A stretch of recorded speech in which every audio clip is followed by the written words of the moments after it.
Ev sayağı özümə məxsus steyk hazırladım. Düzün desəm steyki eyni hamı hazırlayan reseptlə hazırlayıram. Sadəcə hal-hazırda malqarada xəstəlik yayıldığı üçün məcburi əti qaynadası oldum. Ən azı 1 saat, 1 saat 20 dəqiqə ətləri tavaya düzüb, üzərinə su əlavə edib qaynatdım və ət qaynayana qədər yanına düyü də süzdüm. Çünki biz ətin yanında düyü yeməyi çox sevirik və düyünü də bol kərə yağı ilə etdikdə çox ləzzətli olur və ət qaynadıqdan sonra tavaya kərə yağı əlavə etdim. Ətin üzərinə zövqə görə duz, istiot, yəni istədiyiniz ədvanı ətə əlavə edə bilərsiniz. Ətin bir dilimini də biraz çox qızartdım, yandı.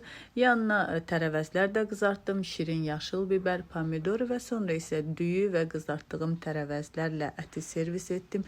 Çox ləzzətli alındı. Ət pambıq kimi bişmişdi. Bir sözdə evdəkilər də çox bəyəndi. Fikir olsun deyə paylaşdım. İstəsəniz siz də bu reseptlə hazırlayın. Nuş olsun.